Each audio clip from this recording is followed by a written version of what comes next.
ভবানীপুরের রাস্তায় জনসমুদ্র, রাজপথে ঘরের মেয়ে। হরিশ মুখার্জি রোড ধরে তিনি হাঁটলেন, আর দুপাশের ফুটপাত ধরে ছুটলেন তৃণমূলের সমর্থকরা। দ্বিতীয় তথা শেষ দফার ভোট 29 এপ্রিল।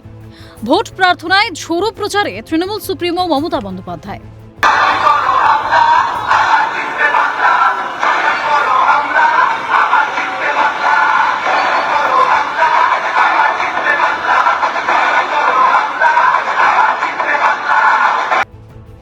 চিরকাল তিনি পদযাত্রা করতে পছন্দ করেন। ভবানীপুরে প্রথম বড় প্রচারের ক্ষেত্রে সেই পদযাত্রাই বেছে নিয়েছেন মুখ্যমন্ত্রী। যে পটুয়াপাড়া কালীঘাট রোড, হরিশ মুখার্জি রোড, যাদব lane, Balaram Bose road, Shambhunath Pandit street এলাকায় তিনি বেড়ে উঠেছেন, সেখানেই পদযাত্রায় বুঝে নিলেন মানুষের পালস। তার পদযাত্রার রুট জুড়ে মাইকে বাজে যতই করো হামলা আবার জিতবে বাংলা স্লোগান। জনতার ঢেউ ঠেলে মাঝে মাঝে থামতে হয় তাকে। রাজপথের দুই ধারে একের পর এক গলির মোড়ে তৃণমূলের সমর্থক থেকে জনতার ঢল।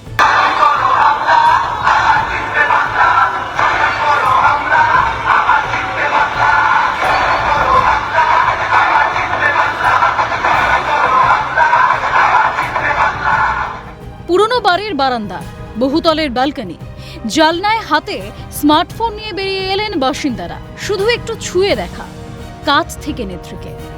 বিপুল উন্মাদনা মানুষের মধ্যে। পদযাত্রায় মন্দিরের সামনে দাঁড়ালেন খানিকক্ষণ।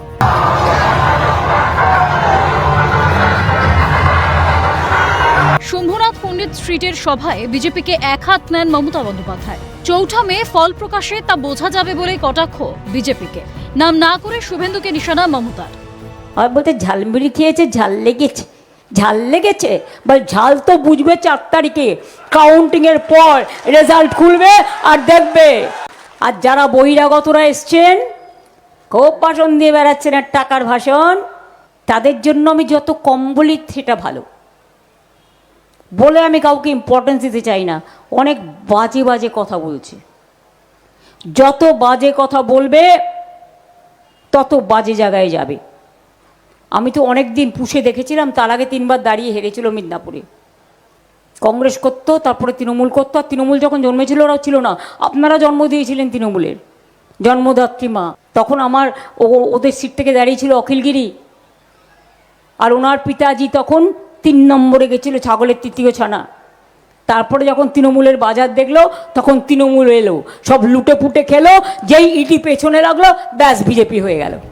এদিন আরও একটি পদযাত্রা করেন মমতা বন্দ্যোপাধ্যায়। কলকাতা বন্দরের প্রার্থী ফিরহাদ হাকিমের সমর্থনে হরিসভা স্ট্রিট ক্রসিং থেকে কার্ল মার্কস সরণি পর্যন্ত পদযাত্রা করেন তিনি।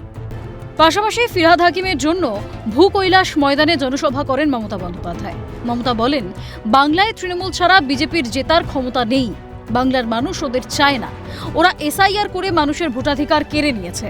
পাশাপাশি এদিন তিনি সতর্ক করে দেন মানুষকে, সব প্রমাণ রেখে দিতে বলেন। মনে রাখবেন, বাংলায় তৃণমূল কংগ্রেস ছাড়া বিজেপি জেতার কোনো ক্ষমতা নেই। বাংলার মানুষ ওদের চায় না। ওরা এসআইআর করে মানুষের ভোটাধিকার কেড়ে নিয়েছে, আর মানুষ কালকে 93% ভোট দিয়ে দেখিয়ে দিয়েছে, তোমাদের মুখে ঝামা ঘষে দিয়েছে। এসআইআর এর নাম করে নাম কেটেছে, নেক্সট এনআরসি করবে। সব ভোটার স্লিপ ফটোস্ট্যাট করে রেখে দেবেন, যাতে কোনো দিন আপনাদের আর কোনো ক্ষতি করতে না পারে। আমি এনআরসি করতে দেব না, এবং ডিটেনশন ক্যাম্পে কাউকে পাঠাতে দেব না। অপেক্ষা মাত্র কয়েকদিনের, তারপরেই গণতন্ত্রের উৎসবের রায় দেবে আম জনতা। এখন দেখার তৃণমূল সুপ্রিমোর এই পদযাত্রা কতটা প্রভাব ফেলে মানুষের মধ্যে। ক্যামেরায় সুদীপ্ত দত্ত ও সুপ্রিয় মল্লিকের সঙ্গে রাজা সাহা ও খালিদ জামাল, ক্যালকাটা নিউজ।